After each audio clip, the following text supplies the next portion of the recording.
네, 화요일 2부 공부하면서 듣는 음악 이야기 사운드 오브 뮤직입니다. 음악 칼럼니스트 김재영 씨 나오셨어요. 안녕하세요. 안녕하세요. 네. 그런데 클래식 음악을 나도 좀 많이 알아봐야지 하고 들으려면 참 졸립고 어려워요. 네. 그런데 그 사람 얘기가 같이 들어가면은 저 사람도 참 인생은 그렇게 살았구나 이렇게 생각하면 음악까지도 쉬워지는 것 같습니다. 예, 맞습니다. 네. 오늘은 어떤 음악가 얘기를 해주시겠어요? 그래서 오늘은 라이벌 음악가 2명에 대해서 라이벌, 네. 이런 식으로 계속 진행해도 재밌을 것 같아요. 그렇죠. 네. 오늘은 바흐와 핸델을 꼽아봤습니다. 네. 바로크 시대의 대표적인 작곡가 2명인데요. 우리 음악 교과서에 보면 음악의 아버지 바흐, 음악의 어머니 핸델 이렇게 많이 나왔었죠. 이렇게 은발에 가발 쓰고 예. 그렇죠.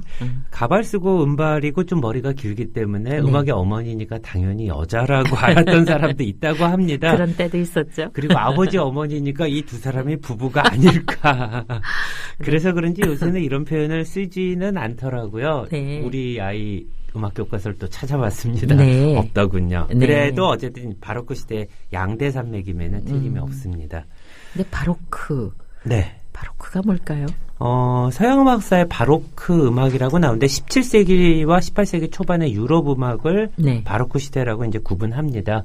그 뒤로 이제 고전주의, 낭만주의, 현대 음악 이렇게 이어지는데요. 네. 원래 바로크는 비슷한 시기에 미술 양식을 뜻하는 것이었습니다. 근데 음악에서도 이 명칭을 같이 사용하죠. 네. 인상주의도 미술에서 썼다가 이제 음악에서도 쓰듯이요. 근데 이제 바흐, 핸델, 비발디가 이제 바로크 시대 활동하는 작곡가들인데요. 네. 바로크라는 말의 어원이 재밌습니다. 일그러진 진주를 뜻하는 포르투갈어입니다. 그래요? 일그러졌다 그러면 뭔가 좀 혁신적이고 전통에 벗어난 기괴한 음악을 뜻할 것 같은데요. 근데 우리가 요즘 들을 때는 아주 정격인 클래식 음악을 그렇죠. 상상하잖아요. 아무래도 시대에 따른 그게 아닌가 싶습니다. 아마 한 100년 지나면 헤비메탈 음악도 아주 고전적이고 고상한 음악으로 자리 잡지 않을까 하는 생각도 잠깐 드네요. 그래서 저희가 그 클래식 음악에 모차르트 이런 거를 들을 때 그 시대 에피소드를 들으면은 그때 사람들이 너무 정통이 아니라서 외면했다. 이런 에피소드를 들으면 어머나 이상해라. 충격을 받았다 그런데 지금 들으면 굉장히 졸린 음악처럼 느껴지잖아요. 곱고 그죠? 시대의 발전이 참 재밌습니다. 네. 이 바로크 시대의 대표적인 작곡가는 이제 바흐와 핸델 했는데 음악의 아버지 어머니죠. 근데 이것이 바로 바로크 음악 후기에 가장 대표적인 작곡가를 꼽는 그런 의미일 수 있고요. 이후에 다른 작곡가들이 이제 이 두 사람의 영향을 많이 받았기 때문에 아버지나 어머니 같은 존재다 이렇게 붙은 게 아닌가 생각이 되네요. 근데 그 학교 다닐 때 우리는 다 바하라고 배웠거든요. 맞습니다. 근데 어느 시기부터 다 바흐 하더라고요. 저도 처음에 바흐로 바뀌었을 때 입에 안 붙어서 좀 해먹었습니다. 근데 일본어에서 영향을 받은 그 표기법이 바하였고요. 그래요? 정통 독일어 표기법은 바흐라고 이제 말을 한다 그러더라고요. 발음이 바흐에 가깝다고요? 다행히 핸델은 아직까지도 핸델입니다.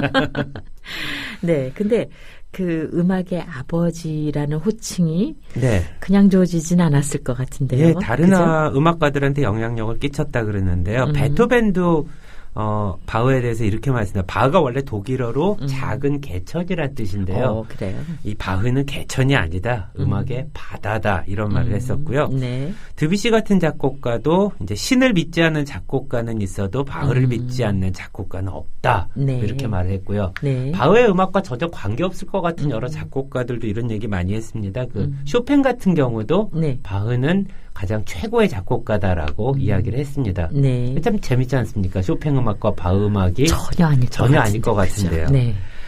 근데 바흐는 그 당시에는 그렇게 큰 인정을 받지 못했습니다. 그리고 세상을 떠난 뒤엔 사람들한테 잊혀졌는데요.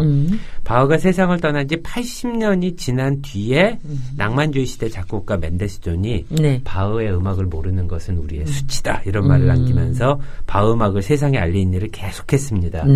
그러면서 이제 낭만주의 시기 여러 음악가들의 스승과도 같은 존재로 이제 부상을 했고요. 지금도 바흐의 영향력은 계속 내려옵니다. 그러니까 재즈 음악가들을 보면 클래식 음악을 편곡하고 크로스오버도 마찬가지죠. 그럴 때 가장 많이 인용되고 편곡하는 작곡가가 바로 바흐 음악입니다. 글쎄요, 그냥 이 바흐의 음악, 그러니까 특히 왜 피아노 조곡 같은 걸 들으면 너무나 단조롭고 지루하고 멜로디도 없고. 그렇죠. 그런데 이렇게 그 재즈 음악으로 재현되는 걸 보면은 여기 어떤 힘이 있어서 그러니까 정말 궁금하죠. 아무래도 이제 기본에 충실하다 보니까 여러 가지 응용할 만한 거리를 많이 생각할 거리를 많이 안겨주는 것이겠죠. 그 음악가들에게. 네. 이제 우리가 모르는 어휘를 조금 배워볼 필요가 있어요. 칸타타가 무엇입니까? 예, 칸타타는 교회 음악입니다. 이제 주로 이제 개신교라고 하죠. 기독교 종교 음악으로 쓰는데요. 교회에서 이제 예배를 드릴 때 사용하는 음악이라고 보면 되고요. 한 30분 정도 진행 시간이 있고 그날의 성서 구절이나 그 절기에 맞춰서 이런저런 곡을 이제 조합을 하는 그런 형식입니다. 네. 이제 바흐가 거의 200곡 가까운 칸타타를 썼다고 하는데요. 음반으로 보면 한 50장이 넘는 분량이죠. 네. 교회 음악가로 이제 일을 하면서 매 주마다 이런 곡을 작곡을 해야 됐으니까요. 그것이 그렇죠. 바흐의 직업이었죠. 그렇죠. 네. 예전 음악가들은 참 안 됐다 싶은 것이 이제 궁정이나 교회에 소속된 음악가로서 요구하는 음악을 계속 썼었어야 했습니다. 그렇죠. 그러다 보니까 이제 이렇게 많은 곡을 남길 수도 있었는데요. 지금과는 음악가의 대우나 처우가 굉장히 낮았죠. 네. 바흐가 이제 교회 라이프치히 예, 맞습니다.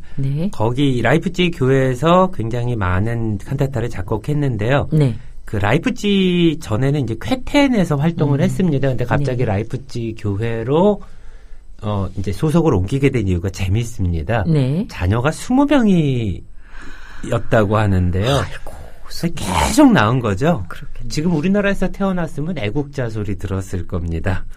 근데 이 결혼을 2번 했죠. 이제 첫 번째 부인하고 사별하고 또 이제 2번째 부인하고 했는데요. 한꺼번에 2 부인을 둔 것은 아니었으니까요. 근데 이렇게 엄청난 많은 작품을 작곡한 이유도 이들 자녀를 부양하기 위해서라고 하는데요. 쾌텐에서 방금 말씀하신 그 라이프치히 교회를 직장을 옮기게 된 것도 자녀 교육 때문입니다. 왜요? 라이프치히가 그 당시 교육 도시로 유명했거든요. 학군이 좋았군요. 예, 그래서 월급이 좀 깎임에도 불구하고 아이들을 좋은 학군에 넣기 때문에 이렇게 라이프치히로 옮겼고요. 이런 교육열 덕분인지 여러 아들들도 이제 유명한 음악가로 성장을 했죠. 이 바흐 가문이 뭐 200년 동안 음악가가 계속 나왔다든가 그렇죠. 바흐의 그 조상부터 시작해서 계속 음악가가 나왔고요. 바흐라는 요한 세바스찬 바흐라는 이제 거장이 나왔고요. 그렇죠. 아들도 유명한 작곡가입니다. 뭐 요한 크리스탄 바흐, 칼 필립 에마누엘 바흐 이런 사람들인데 신동 모차르트의 스승이기도 했고요, 영국에서. 워낙 요한 세바스찬 바흐가 유명하기 때문에 우리 그냥 음악을 좀 즐긴다는 분들은 그 아들 음악까지는 잘 안 듣게 되는 거예요. 뭐 굳이 들으실 필요까지는 없다 생각이 들고요. 근데 그러다 보니까 예전에는 또 이제 모든 직업이 특히 서양에서는 그 가문을 통해서 이어지는 경우가 많지 않았습니까? 그러다 보니까 음악도 이런 식으로 이어졌고요. 따지고 보면 모차르트나 베토벤의 아버지도 유명하지는 않지만 음악가들입니다. 그 아들을 그렇게 음악으로 전문 교육을 시키는 거 보면 그렇죠. 근데 아까 이제 칸타타를 들었는데 바흐 기악곡도 굉장히 많죠. 예, 그렇습니다. 바흐는 거의 모든 악기를 위한 작품을 썼다라고 보면 되는데요. 우리가 잘 알고 있는 뭐 무반주 첼로 모음곡, 무반주 바이올린을 위한 파르티타, 소나타 이런 작품들이 있고요. 역시 또 이제 그 브란덴부르크 협주곡이나 관현악 모음곡 이런 작품들이 꽤 있죠. 근데 그 당시는 교향곡, 뭐 소나타 이런 것이 정착되기 이전이니까 주로 이제 모음곡입니다. 한 6곡 정도의 짤막짤막한 춤곡을 모아놓은 모음곡이고요. 무엇보다 유명한 거는 하프시코드 챔발로라고 하죠. 쟁쟁거리는 옛날 피아노라고 설명을 하면 정확할 것 같은데요. 바흐가 또 유명한 오르간 연주자이자 이 하프시코드 연주자였기 때문에 그 곡들이 제일 많습니다. 이제 평균율 클라비어 곡집, 골드베르그 변주곡, 영국 모음곡, 프랑스 모음곡, 파르티타 이런 곡들이 있는데요. 이런 곡들을 보면 역시 바흐가 이런 악기 발전에 있어서 중요한 역할을 담당하지 않았나 하는 생각을 많이 해봅니다. 그러니까 무반주 첼로 모음곡을 작곡할 때만 하더라도 첼로라는 악기가 독주곡으로 사용될 생각을 전혀 못하고 있던 시기였거든요. 이 낮은 음을 반주하는 악기. 그렇죠. 근데 이걸로 독주곡도 작곡하면서 지금도 첼리스트들의 가장 중요한 레퍼토리가 무반주 첼로 모음곡이죠. 더불어 행복한 세상 국민TV. 그러니까 정말 최근에 들어와서도 이 곡이 꾸준히 네. 리메이크 되는 것을 보면은 바흐는 정말 어떤 음악의 원천? 그렇죠. 그런가 봐요. 이름 그대로죠. 이제 실개천 그리고 이제 바다 이런 식으로 이어지는 이름과 네. 그대로 이어지는 작곡가 같습니다. 우리 게시판에 올라온 댓글이 지금 많이입니다. 잠깐 소개하고 갈게요. 네. 네. 무풍지대님 사고뭉치 아들 졸업식에 갑니다 하셨어요. 그래도 애정이 느껴지는데요. 같은 숨소리님 또 2.5님 이 방송은 사무실 컴퓨터 앞에서 듣는 게 너무 안타깝습니다. 소파에 푹 꺼진 채로 커피 마시면서 듣고 싶네요. 네, 오늘 못 들려드렸지만 막 커피 칸타타도 있죠? 예, 맞습니다. 커피를 마시자는 딸과 네. 마시면 안 된다는 아버지가 격돌하는 내용을 네. 종교음악처럼 만든 유쾌한 곡입니다. 네, 그러니까 바흐 참 엄격하게 이렇게 얼굴 보면 느껴지는데 참 재밌는 사람인 것 같아요. 네. 소녀 얼마 전에 똑똑한 12시에도 나왔었습니다. 바흐와 핸델 네 이렇게 하셨고 까칠한 아재님 노년동 신사님 오늘 노년동 신사님께서요. 둘 다 1685년생이죠. 같은 해에 태어났어요. 예, 같은 해에 태어났습니다. 동갑이죠. 네, 바흐는 평생 라이프치히에서 살았고 핸델은 영국에서 대부분을 살았죠. 이렇게 우리 선행 학습을 시켜주셨습니다. 선생님이 이렇게 방송을 들으시는 느낌입니다. 네, 그리고 독일 학생님. 실제 독일 사람들 발음을 들어보면 바하에 가까운데요. 이렇게 또 이의제기. 그 외국어 표기법이 무서운 겁니다. 네. 마리로사님, 네. 바흐나 핸델을 음악의 아버지 어머니라고 외우라는 것은 바람직하지 못하다고 봅니다. 그런 표현 우리나라식이죠 하셨어요. 그래요. 온전히 서양인들의 시각이지요 하고 바보님께서 네. 올려주셨고요. 예. 바보님께서는 예습의 반대가 뭐죠? 네? 예습의 반대. 복습인가요? 바보님이 복습하셨어요. 자식이 20명이죠. 마리오로사님, 네, 글 올려주시고, JJ킴님, 오래간만에 바흐 들으니까 좋습니다 하셨어요. 네, 이제 핸델 얘기로 가보죠. 예, 네. 이제 어머니라고 해야 네. 되나요? 바로크 시대 작곡가 중에 이제 바흐하면 이제 나오는 것이 또 이제 핸델이고요. 네. 아까 말씀드렸듯이 1685년 바흐와 동갑입니다. 네. 핸델, 바흐 모두 독일 출신입니다. 근데 바흐와는 달리 핸델은 영국으로 건너가서 네. 귀화까지 했습니다. 네. 그러니까 영국의 국적을 얻었다는 뜻인데요. 그러니까 오페라 활동을 하면서 네. 영국 쪽의 대우가 훨씬 좋기 때문에 네. 영국으로 건너갔다 눌러 앉은 거고요. 그래서 참 재밌는 것이 영국인들에게 영국 출신의 세계적인 음악가가 누가 있느냐 그러면 핸델을 꼽습니다. 우리나라 사람이다 이거죠? 예, 네. 그렇게 생각을 하는데 뭐 국적으로 따지면 네. 근데 그렇게 따지면 뭐 미국 출신의 과학자는 아인슈타인이 되는 거고 그렇죠. 뭔가 좀 애매한 부분이 네, 있습니다. 네.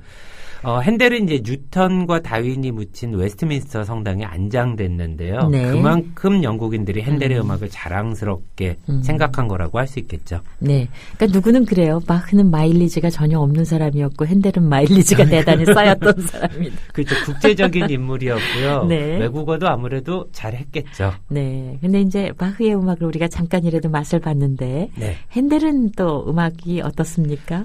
바흐가 굉장히 철학적이고 체계적이고 그리고 재미없다면 핸델은 재미없다. 예, 재미있고 외향적입니다. 네. 그래서 이제 종교음악이나 기악곡보다는 이제 오페라와 오라토리오로 이렇게 유명했고요.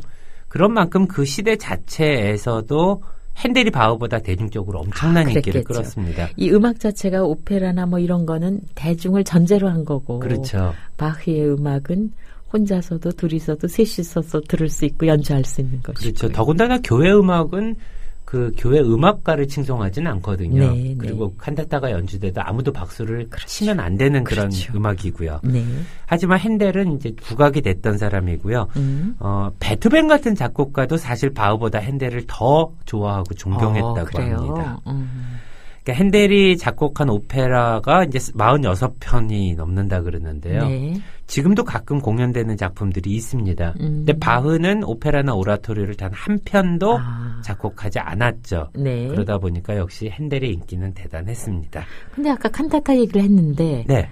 그럼 오라토리오는 뭡니까?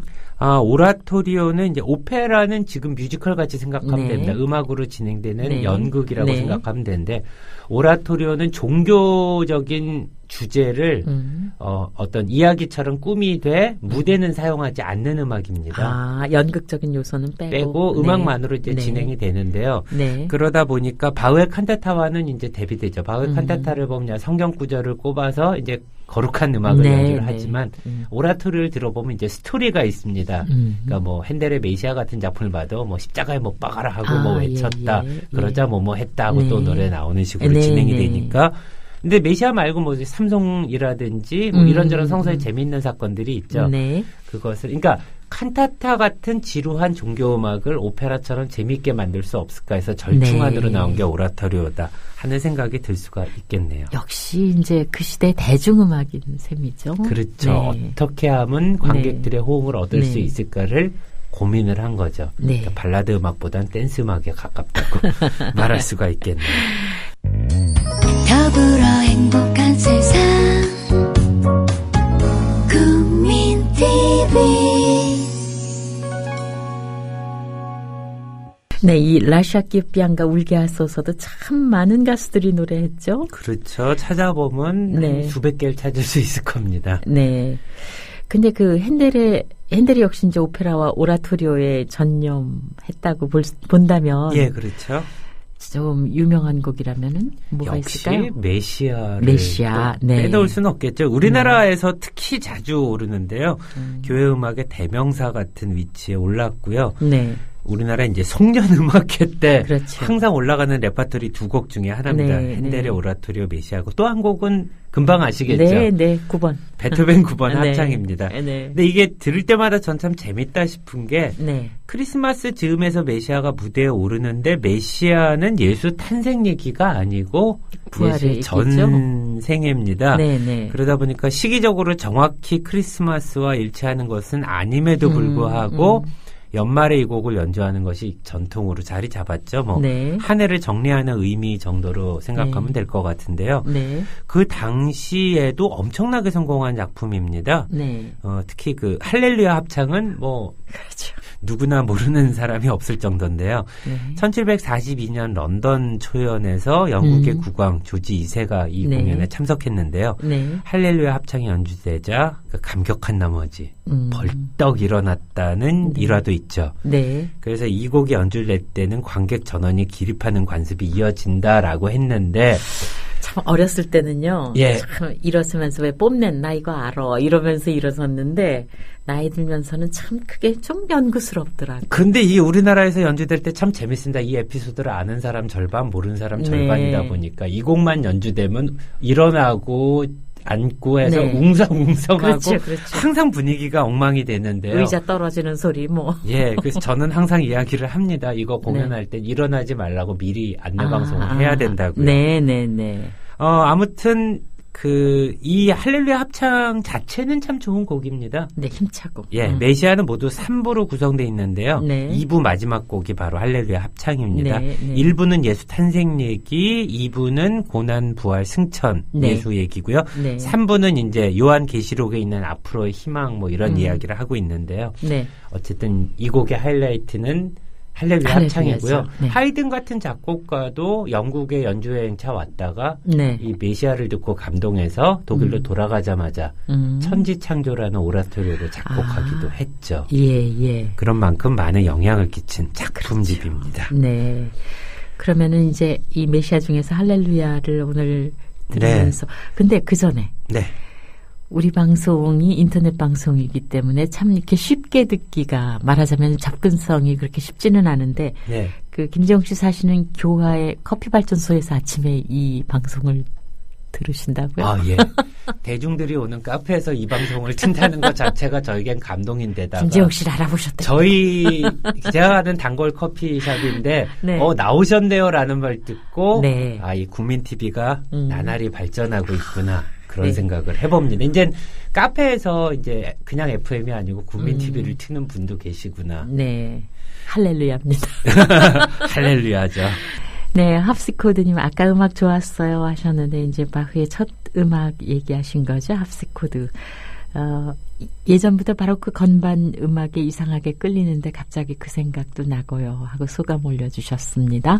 마녀님은 클래식 잘 안 들었는데 파리넬리 영화 보고는 가끔 듣게 돼서 영화를 참 감명 깊게 봤다고 하셨어요. 피아님, 일하는 중이라 항상 출첵 못했는데 아주 잘 듣고 있습니다 하셨어요. 그래요. 이 시간에 한참 바쁘신 시간이신 분도 계실 거예요. 잘 살자 조합원님, 자주는 못 듣고 가끔 듣지만 좋습니다. 음악 좀 들으면서 살아야 하는데 연식 더해가면서 그래도 나이 들어간다는 것도 이렇게 표현할 수 있군요. 연식이 더해간다. 삶이 더 각박해지면 안 될 텐데 음악이 도움이 될까요? 처음 국민 TV에서 이 방송될 때 살짝 적응 안 됐었는데 이제는 이 시간이 한가했으면 좋겠다는 생각이 듭니다. 클래식 좋습니다 하셨어요. 맹철호님이 커피발전소 좋다고. 뽀미나빠님 커피발전소 위치가 어디죠 하셨는데 아까 김재영 씨 얘기는 교화마을이래요. 자세한 위치는 모르겠는데 다음 주 이 시간에 오시면 제가 알아볼게요. JJ킴님, 와우, 커피숍에서 틀어주는 국민TV 라디오. 감탄하셨고, 네, 맹철호님께서 이제 끝인사 보내주셨어요. 금요일까지 잘 방송됐으면 좋겠다고 하셨어요. 그래요. 내일 이 시간은요, 주한 영국 대사관 기후변화 담당관으로 일하시는 김지석 씨, 또 인생상담, 사람이 사람을 만날 때 김번영 선생님과 함께 하겠습니다. 내일 아침 9시 다시 뵙겠습니다. 안녕히 계세요.